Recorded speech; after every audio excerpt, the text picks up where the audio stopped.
नीला ग्रह कहलाने वाली हमारी पृथ्वी हमेशा से नीला ग्रह नहीं थी। समय के साथ साथ हमारी इस पृथ्वी के रूप बदलते रहे हैं।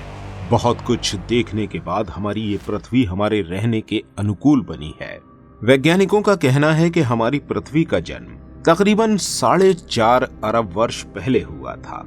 ये वह समय था जब हमारे अंतरिक्ष में एक विशाल बादल घूम रहा था। इस बादल के अंदर धूल, गैस और बर्फ के कण मौजूद थे और इन बादलों से थोड़ी ही दूरी पर एक तारा भी था। और जैसे जैसे वक्त गुजरता चला गया, उस तारे की ऊर्जा कम होती चली गई। इस ऊर्जा के कम होने की वजह से एक दिन ऐसा आया जब इस तारे के अंदर एक बहुत भयानक विस्फोट हुआ। इस बादल में जो धूल के कण मौजूद थे, वो इस विस्फोट में होने वाली गर्मी की वजह से उल्का पिंड और बड़े बड़े पत्थरों में बदल गए। इसके अलावा इस गर्मी की वजह से अंतरिक्ष के अंदर दबाव बनना शुरू हो गया और इसी दबाव से अंतरिक्ष के अंदर रेडियो एक्टिव पदार्थों का निर्माण हुआ और रेडियो एक्टिव पदार्थ से ग्रेविटी का निर्माण हुआ। यह सभी कुछ फिलहाल हमारे अंतरिक्ष में हो रहा था। ग्रेविटी का निर्माण होने के बाद ग्रेविटी की वजह से अंतरिक्ष के अंदर हीलियम और हाइड्रोजन गैसें बनना शुरू हो गई और फिर इन गैसों ने दोबारा एक जगह इकट्ठे होकर एक भयानक विस्फोट किया और इसी विस्फोट की वजह से हमारे सूरज का निर्माण हुआ, जो कि एक तारा है। हमारे अंतरिक्ष में जो एस्ट्रॉइड मौजूद हैं, वो भी सूरज की तरफ अट्रैक्ट होना शुरू हो गए और उन्होंने सूरज की परिक्रमा करनी शुरू कर दी। सूर्य की परिक्रमा करते समय ये एस्ट्रॉइड आपस में टकराने लगे और इन्हीं टक्करों के बाद निर्माण हुआ हमारे सोलर सिस्टम के बाकी सभी ग्रहों का और इन्हीं ग्रहों में शामिल थी हमारी पृथ्वी। जब हमारे सोलर सिस्टम का निर्माण हुआ तो हमारी पृथ्वी और मंगल ग्रह के बीच में एक ग्रह और था जिसका नाम था थिया। पृथ्वी का निर्माण होने के बाद हमारी पृथ्वी के अंदर भी ग्रेविटेशनल फोर्स था और इस ग्रेविटेशनल फोर्स की वजह से ही वह ग्रह जो सूर्य की परिक्रमा कर रहे थे, उन्होंने पृथ्वी की भी परिक्रमा करनी शुरू कर दी और पृथ्वी और मंगल के बीच में मौजूद थिया ग्रह के साथ भी कुछ ऐसा ही हो रहा था और इस परिक्रमा की वजह से ही थिया ग्रह कुछ समय के बाद हमारी पृथ्वी के बिल्कुल नजदीक आ गया और यह आकर पृथ्वी से टकरा गया। यह टक्कर बहुत ज्यादा भयानक थी, जिसकी वजह से हमारी पृथ्वी के कुछ टुकड़े हो गए और हमारी पृथ्वी के कुछ कण पूरे अंतरिक्ष में फैल गए और इन टुकड़ों ने भी हमारी पृथ्वी की परिक्रमा करना शुरू कर दी। इस परिक्रमा को करते समय जब ये टुकड़े आपस में टकराए तो इन टुकड़ों से निर्माण हुआ हमारे चांद का। इस समय तक हमारी पृथ्वी का तापमान बहुत ही ज्यादा गर्म था और हमारी पृथ्वी के ऊपर सिर्फ एक ही समुद्र मौजूद था और यह समुद्र लावा और आग से भरा हुआ था, न कि पानी से। हमारी पूरी पृथ्वी भट्टी के समान तप रही थी और गुजरते समय के साथ कई सालों के बाद हमारी पृथ्वी का तापमान कम होता चला गया। अब पृथ्वी ठंडी पड़ना शुरू हो गई। पृथ्वी पर मौजूद सभी भारी एलिमेंट पृथ्वी के अंदर जाकर इकट्ठा होना शुरू हो गए और पृथ्वी के इन पदार्थों में रेडियो एक्टिव पदार्थ और कई अन्य तरह की धातुएं मौजूद थी और जो हल्के पदार्थ हमारी पृथ्वी पर थे, वह पृथ्वी की सतह के ऊपर आ गए। अभी भी पृथ्वी के ऊपर उल्का पिंडों की बारिश हो रही थी और ये उल्का पिंड हमारी पृथ्वी के ऊपर लाखों वर्षों तक बरसते रहे। इन उल्का पिंडों के अंदर पानी, नमक और मिनरल्स मौजूद थे। इन उल्का पिंडों का हमारी पृथ्वी पर गिरने की वजह से इनमें मौजूद पानी हमारी पृथ्वी पर आता रहा और धीरे धीरे करके पृथ्वी ने पानी से भरना शुरू कर दिया। अब समय आ गया था जब जन्म होने वाला था पृथ्वी के ऊपर जीवन का। पृथ्वी के ऊपर छोटे छोटे जीवों का जन्म होने लगा जो हमारे रेडियो एक्टिव पदार्थ पृथ्वी के अंदर जाकर समा गए थे। उनकी गर्मी पृथ्वी की सतह ठंडी होने की वजह से बाहर नहीं निकल पा रही थी और इस गर्मी ने खुद को बाहर निकालने के लिए ज्वालामुखियों का निर्माण किया। ये ज्वालामुखी अपनी संख्या में एक न दो बल्कि हजारों थी। पृथ्वी की सतह के नीचे मौजूद गर्मी के बाहर निकलने के लिए ज्वालामुखियों ने फटना शुरू कर दिया, लेकिन अभी भी हमारी पृथ्वी के ऊपर उल्कापिंडों की बारिश हो रही थी। अब धीरे धीरे कुछ समय बाद हमारी पृथ्वी का वातावरण कुछ नॉर्मल हो रहा था और ज्वालामुखियों ने भी फटना बंद कर दिया था। कुछ समय बीतने के बाद वह सूक्ष्म जीव जिनका जन्म पानी के अंदर हुआ था, वो भी अपनी संख्या में बढ़ना शुरू हो गए थे।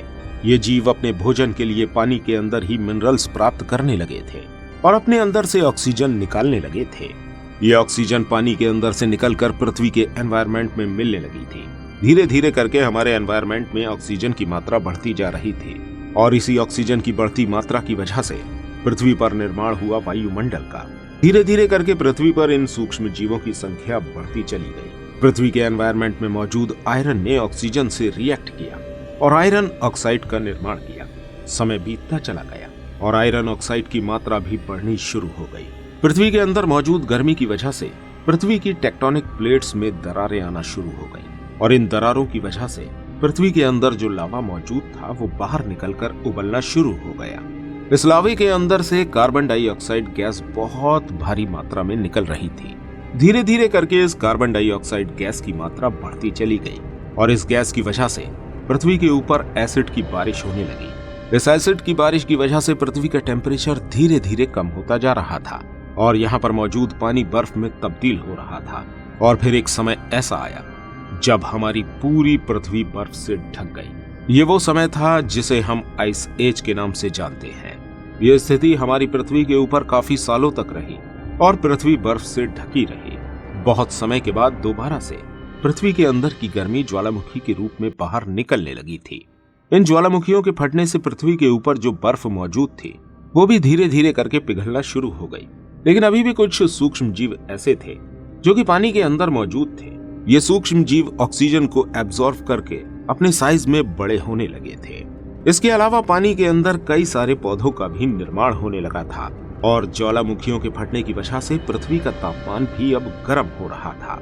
इस गर्मी की वजह से पृथ्वी की सारी बर्फ तो पिघल गई थी, लेकिन ज्वालामुखी के फटने की वजह से इस पृथ्वी पर कार्बन डाइऑक्साइड गैस की मात्रा एक बार फिर से बढ़ना शुरू हो गई और एक बार दोबारा से पृथ्वी के ऊपर एसिड रेन होने लगी। धीरे धीरे करके पृथ्वी पर एक बार फिर से हिमयुग आ चुका था। इस वक्त भी पृथ्वी का ज्यादातर हिस्सा बर्फ से ढका हुआ था। यही प्रक्रिया पृथ्वी पर कई सालों तक होती रही। कई सालों तक पृथ्वी के ऊपर हिमयुग आया और कई सालों तक पृथ्वी भट्टी की तरह तपती रही। इतने समय में वह सूक्ष्म जीव जो पानी के अंदर मौजूद थे अपने आकार में वृद्धि करके समुद्री जीव में तब्दील हो रहे थे। इसके अलावा समुद्र में मौजूद छोटे छोटे समुद्री पौधे भी अपने आकार में वृद्धि करके काफी बड़े हो चुके थे। इसके अलावा पृथ्वी की सतह पर भी ऑक्सीजन की मात्रा बढ़ने की वजह से बड़े बड़े पौधों का निर्माण होना शुरू हो गया था। पृथ्वी के ऊपर ऑक्सीजन की मात्रा बढ़ने की वजह से हमारी पृथ्वी के ऊपर निर्माण हुआ ओजोन लेयर का। ओजोन लेयर बनने के बाद पृथ्वी के ऊपर एसिड रेन होना भी बंद हो चुकी थी और इस लेयर की वजह से सूर्य की अल्ट्रावायलेट रेज भी हमारी पृथ्वी तक नहीं पहुंच पा रही थी। समुद्र के अंदर रहने वाले समुद्री जीव समुद्र के अंदर से निकलकर पृथ्वी की सतह पर बाहर आना शुरू हो गए थे। इधर हमारी पृथ्वी का टेम्परेचर भी बिल्कुल सामान्य हो चुका था। धीरे धीरे करके ये समुद्री जीव जो धरती पर आ चुके थे अपने आकार में वृद्धि करके डायनासोर का रूप ले चुके थे। डायनासोर उस समय के सबसे शक्तिशाली जीव थे और हमारी पृथ्वी के ऊपर राज कर रहे थे। डायनासोर के अलावा कुछ छोटे जीव जो हमारी पृथ्वी पर मौजूद थे वह डायनासोर के डर की वजह से ज्यादातर जमीन के अंदर ही रहा करते थे। और फिर कुछ ऐसा हुआ जिसकी वजह से डायनासोर का खात्मा हमारी पृथ्वी से हो गया। आज से लगभग 650 करोड़ साल पहले एक बहुत बड़े आकार का उल्कापिंड हमारी पृथ्वी की तरफ बहुत तेजी से आ रहा था। उस उल्कापिंड की रफ्तार 8000 किलोमीटर प्रति घंटा थी और इसका आकार लगभग हमारे हिमालय से भी कई गुना बड़ा था। जैसे ही ये उल्कापिंड हमारी पृथ्वी के वातावरण के अंदर आया तभी इस उल्कापिंड में बहुत भयानक आग लग गई और ये उल्कापिंड 8000 किलोमीटर प्रति घंटे की रफ्तार से आकर और ये उल्कापिंड हमारी पृथ्वी से आकर टकरा गया। टक्कर की वजह से बहुत भयानक विस्फोट हुआ। इस विस्फोट की ऊर्जा बहुत ही भयानक थी। इसकी ऊर्जा आज के लगभग 10 करोड़ परमाणु बमों के बराबर थी। उल्कापिंड के पृथ्वी के ऊपर गिरते ही बहुत तेज तबाही मच गई। इस तबाही से पेड़ पौधे और जानवर मरते चले गए। समुद्र के अंदर भूकंप आने लगे और इस विस्फोट की वजह से जो धूल और धुआं निकला था वो जाकर आसमान के ऊपर छा गया। इस धुएं की वजह से पृथ्वी के ऊपर कई सालों तक सूरज की किरणें नहीं पहुंच सकी। अब पृथ्वी एक बार फिर से पूरी तरह से जम चुकी थी और डायनासोर का खात्मा इस विस्फोट की वजह से हो चुका था। लेकिन वह जीव जो डायनासोर के डर की वजह से जमीन के अंदर रहा करते थे वो जमीन के अंदर होने की वजह से इस तबाही से बच गए। और फिर एक समय के बाद एक बार फिर से पृथ्वी के ऊपर एसिड रेन होना शुरू हो गई और एक बार फिर से हमारी पृथ्वी पर आइस एज आ गया। और फिर वक्त के चलते धीरे धीरे हमारी पृथ्वी का वातावरण एक बार फिर से सामान्य हुआ। तब वह छोटे जीव जो जमीन के अंदर थे उन्होंने जमीन से बाहर आना शुरू कर दिया और फिर समय के साथ अपने आकार में वृद्धि करके ये जीव बंदरों में बदल गए। बंदरों से ये एप्स में तब्दील हुए। एप्स में तब्दील होने के बाद उनके मस्तिष्क का विकास होता चला गया और धीरे धीरे करके इन एप्स से हम मनुष्यों का जन्म हुआ। यानी कि ये छोटे जीव जो उस प्रलय में बच गए थे वो हमारे पूर्वज थे। तो इस तरह जन्म हुआ हमारा और हमारी पृथ्वी का। दोस्तों, उम्मीद करते हैं ये वीडियो आपको अच्छी लगी होगी। ऐसी और वीडियोस को देखने के लिए हमारे इस चैनल को सब्सक्राइब करना बिल्कुल मत भूलिएगा और इस वीडियो को लाइक और शेयर जरूर कीजिएगा। मिलते हैं आपसे अगली वीडियो के साथ। तब तक अपना बहुत सारा ध्यान रखिएगा। धन्यवाद।